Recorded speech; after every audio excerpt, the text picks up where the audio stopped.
नमस्कार। आज का हमारा टॉपिक है प्रत्यक्ष चुनाव और अप्रत्यक्ष चुनाव। ये है प्रतिनिधि सिद्धांत के कुछ प्रकार कि रिप्रेजेंटेटिव शासन व्यवस्था को प्रत्यक्ष रूप से देखा जाए या अप्रत्यक्ष रूप से। प्रत्यक्ष प्रजातंत्र वहाँ संभव है जहाँ जनसंख्या कम हो। वर्तमान समय के राज्यों में ये संभव नहीं है। फिर भी तुलनात्मक अध्ययन में हम पढ़ने जा रहे हैं प्रत्यक्ष चुनाव और अप्रत्यक्ष चुनाव। प्रत्यक्ष चुनाव, जैसा कि नाम से ही स्पष्ट हो रहा है कि जहां अपने प्रतिनिधि को चुनते वक्त व्यक्ति डायरेक्ट मतदान करता है, सीधे उसका चुनाव करता है। प्रत्यक्ष मताधिकार या प्रत्यक्ष मतदान की जो प्रक्रिया है, ये लोकतांत्रिक सुदृढ़ता और सफलता का प्रतीक मानी जाती है कि जनता को मालूम है, नागरिकों को मालूम है कि उन्हें किस प्रतिनिधि को वोट देना है, किसे अपनी पसंदगी से चुनना है, किसे सरकार के रूप में वो देखना चाहते हैं। ये लोकतंत्र की स्वस्थ परंपराओं में आता है। और अप्रत्यक्ष प्रजातंत्र को, अप्रत्यक्ष चुनाव को हम इनडायरेक्ट इलेक्शन सिस्टम जो है वो निर्वाचक मंडल के माध्यम से आगे जो चुनाव करवाया जाता है या किया जाता है उसे अप्रत्यक्ष चुनाव कहते हैं। यानी जहाँ डायरेक्ट कैंडिडेट को वोट नहीं डाले जा रहे उसे अप्रत्यक्ष रिप्रेजेंटेटिव शासन व्यवस्था, और जहाँ प्रत्यक्ष रूप से प्रतिनिधि का चुनाव हो रहा है उसे प्रत्यक्ष चुनाव के रूप में देखा जाता है। लोकतांत्रिक व्यवस्था एक ऐसी व्यवस्था है, यदि हम राजतंत्र से तुलना करते हैं, यदि हम अधिनायक तंत्र से तुलना करते हैं, तो सबसे सर्वश्रेष्ठ लोकतांत्रिक व्यवस्था को माना गया है। और इसमें मुख्य बात ये मानी जाती है कि व्यक्ति के महत्व को यहाँ स्वीकार किया जाता है। वैल्यूज है, प्रत्येक व्यक्ति के मतदान की वैल्यू है। और वैल्यू से तो हम ये भी समझा सकते हैं भी एक एक वोटों की गिनती से ही बहुमत प्राप्त होता है। जहाँ कहीं एक मत कोई कैंडिडेट पीछे रह जाता है और उसे हारा हुआ घोषित किया जाता है। बहुसदस्यीय निर्वाचन पद्धति में कुछ अलग व्यवस्थाएं हैं, एक सदस्य निर्वाचन पद्धति में कुछ अलग व्यवस्थाएं हैं। तो हर चीज़ को इस तरह से आकलन करते हुए हम स्टडी कर रहे हैं कि नागरिकों के मतदान का महत्व और प्रत्यक्ष मतदान प्रणाली। प्रत्यक्ष मतदान प्रणाली की क्वालिटी की यदि हम बात करें तो प्रजातंत्र धारणा के अनुकूल है। ये प्रजातांत्रिक धारणा है जनता का, जनता द्वारा जनता के लिए शासन, यानी पसंदगी अपनी है और मतदान करते वक्त उन्हें पता है कैंडिडेट हमारा कौन सा है या हमारी चॉइस का कौन सा है, जो हमारी भावनाओं को समझकर कार्य करने वाला है, जो हमारी समस्याओं का निदान करने वाला है। यानी ये प्रजातांत्रिक भावना के अनुकूल माना जाता है, ये इसकी क्वालिटी है। मतदाता और प्रतिनिधि के बीच संबंध पाया जाता है, संपर्क पाया जाता है। जब डायरेक्ट इलेक्शन सिस्टम है तो निश्चित रूप से मतदाता और प्रतिनिधि का आपस में संपर्क होता है। इसका मुख्य कारण ये भी माना गया कि जब चुनाव में रिप्रेजेंटेटिव खड़ा होता है, प्रतिनिधि खड़ा होता है, तो उसे बहुमत प्राप्त करने के लिए जनता को कन्विंस करना पड़ता है, प्रचार प्रसार करना पड़ता है, जनसंपर्क करना पड़ता है, सभाओं का आयोजन करना पड़ता है, आश्वासन भाषण दिए जाते हैं। तो इसकी क्वालिटी में लिया गया ये कि प्रतिनिधि जो है वो मतदाता जो के बीच में इसमें संपर्क रहता है। ये प्रत्यक्ष चुनाव प्रणाली या रिप्रेजेंटेटिव शासन व्यवस्था की एक क्वालिटी मानी गई है। राजनैतिक शिक्षा, सामाजिक शिक्षा सामाजिक सरोकार से संबंधित होती है और राजनैतिक शिक्षा जो राज्य सरकार की गतिविधियों से संबंधित होती है। तो जब प्रत्यक्ष निर्वाचन प्रणाली में ये पॉइंट डाला गया है कि राजनीतिक शिक्षा मिलती है लोगों को, यानी इसमें राजनीतिक चेतना का बहुत बड़ा अहम रोल रहता है कि चुनाव के समय जो माहौल होता है, जो वातावरण होता है, जो कन्विंसिंग होती है, जो प्रचार प्रसार किया जाता है, जो भाषण वगैरह किए जाते हैं, जनता को आश्वासन दिए जाते हैं, कन्वे की जाती है अपनी बात को, मैनिफेस्टो को, चुनावी घोषणा पत्र को, पिछले जो सत्ता पक्ष में होते हैं या विपक्ष में होते हैं, सब अपने अपनी बात को मंच के माध्यम से अपने मताधिकार को प्राप्त, लोगों के मताधिकार को प्राप्त करने के लिए, बहुमत को प्राप्त करने के लिए कन्विंसिंग जो की जाती है, ये राजनीतिक शिक्षा को बढ़ावा देती है।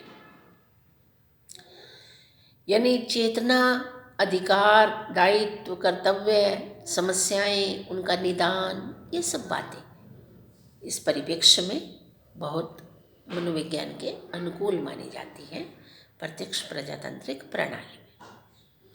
जब हम इसकी कमियों को ढूंढते हैं या आलोचक इसकी कमियां देखते हैं, तो उनका कहना सामान्य निर्वाचक का मत त्रुटिपूर्ण, यानी मतदाता को मालूम नहीं पड़ता कौन योग्य है, कौन काबिल नहीं है, यानी शासन सत्ता के संचालन में किसका अहम रोल रहेगा, कौन अच्छे से काम कर सकता है, कौन श्रेष्ठ कार्यों को प्रोत्साहन देने वाला है, वो राजनीतिक दलों के भुलावे में आकर, यानी उन लुभावने जो उनको आश्वासन दिए जाते हैं, उनके चक्कर में आकर कभी कभी अपने मत का गलत भी प्रयोग कर देते हैं। तो कहने का तात्पर्य ये है कि निर्वाचन जो है का मत त्रुटिपूर्ण, यानी गलती से अयोग्य व्यक्ति को भी वोट डाला जा सकता है। सार्वजनिक शिक्षा का तर्क, यानी कहने को हमने कहा कि राजनीतिक दल इसमें अहम भूमिका अदा करते हैं राजनीतिक शिक्षा में, लेकिन ऐसा है नहीं, क्योंकि राजनीतिक दल जिस तरह की शिक्षा चुनाव के समय लोगों को देते हैं, उसमें सकारात्मक कार्यों की कम भूमिका रहती है, नकारात्मक भूमिकाएं ज़्यादा दिखाई देती हैं, यानी आलोचनात्मक दृष्टिकोण ज़्यादा दिखाई देता है। आलोचनात्मक दृष्टिकोण का मतलब ये है पक्ष विपक्ष की, विपक्ष पक्ष की आलोचना करके लोगों को कन्वे करने का प्रयास करते हैं। तो जो वास्तविक बेसिक बातें होती हैं, बेसिक समस्याएं होती हैं, या लोगों की भावनाएं जो होती हैं, जो वो चाहते हैं पब्लिक लोग, उनकी तरफ ध्यान न देकर अन्य बातों पर ज़्यादा महत्व दिया जाता है। तो आलोचक कहते हैं जनता को इसमें राजनीतिक शिक्षा नहीं मिल पाती, बल्कि नेगेटिविटी, आलोचनात्मक दृष्टिकोण ज़्यादा दिखाई देता है। बुद्धिमान व्यक्ति निर्वाचनों से दूर। प्रत्यक्ष निर्वाचन प्रणाली या चुनाव जो है, इसमें जो रिप्रेजेंटेटिव है वो योग्यता के आधार पर सेलेक्ट नहीं होते, ऐसा आलोचकों का मानना है। आलोचक कहते हैं वर्तमान चुनाव प्रणाली इतनी खर्चीली हो गई कि आम आदमी, योग्य व्यक्ति, शिक्षित व्यक्ति, प्रबुद्ध व्यक्ति इसमें आगे आ नहीं पाता, या उसको मौका नहीं मिल पाता, वो लोगों को इतना कन्वे नहीं कर पाता, क्योंकि इसमें धन बल, बाहुबल इत्यादि का ज़्यादा सहारा लिया जाता है। तो प्रबुद्ध नागरिक इससे वंचित रह जाते हैं, यानी योग्य अनुभवी व्यक्तियों का अभाव इसमें देखने को मिलता है। और यही कारण है कि रिप्रेजेंटेटिव शासन व्यवस्था में जो कमियां हम निकाल रहे हैं, या हम जो कमियां देख रहे हैं, त्रुटियां देख रहे हैं, उनकी पूर्ति नहीं हो पाती। आलोचकों का अपना मत है, और उसी आधार पर आलोचक कह रहे हैं कि जो निर्वाचन व्यवस्थाएं हैं वो उसमें धन का और व्यवस्था का भी अभाव मिलता है, यानी धन बहुत ज़्यादा खर्च किया जाए, खर्चीली पद्धति और व्यवस्था का अभाव। प्रत्यक्ष चुनाव प्रणाली में जो कंपटीशन होता है राजनीतिक दलों में, उसमें एक दूसरे से बढ़ चढ़कर ज़्यादा खर्चा करना, लोगों को अपनी तरफ आकर्षित करना, लोगों को लुभावने आश्वासन देना, और यहाँ तक कि लोग वोट देते वक्त भी पैसे से वोट देते हैं। तो इसे खर्चीली पद्धति और अव्यवस्था, इसे व्यवस्थाजनक नहीं माना जा सकता कि वास्तव में जो लोकतांत्रिक व्यवस्था का मूल ध्येय है कि जनता का जनता द्वारा जनता के लिए शासन, तो जनता का मतलब है कि सभी नागरिकों को इसमें सुअवसर मिल जाए, सभी लोग इसमें व्यवस्थित ढंग से अपनी सहभागिता दे पाएँ या जो चाहते हैं वो करवा पाएँ, वो संभव नहीं हो पाता। ये खर्चीली पद्धति है और इसमें व्यवस्थाजनक काम नहीं हो पाता, सिस्टमेटिकल काम नहीं हो पाता, अप्रोच से काम करवा लेते हैं लोग, सामान्य व्यक्ति के काम आसानी से नहीं हो पाते, ऐसा आलोचकों का मानना है। कुल मिलाकर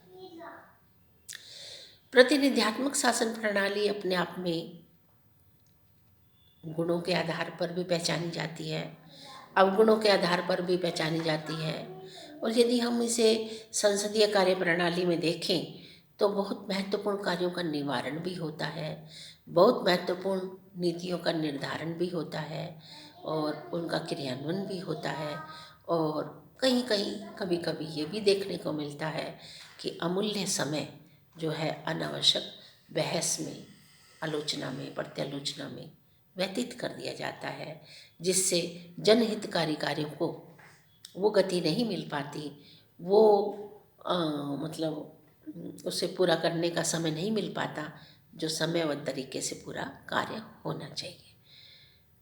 तो ये एक विश्लेषण था प्रत्यक्ष चुनाव प्रणाली, क्योंकि अब जनसंख्या अधिक होने के कारण स्वयं जनता ही सभी कार्यों में भाग ले ले, ये संभव नहीं है।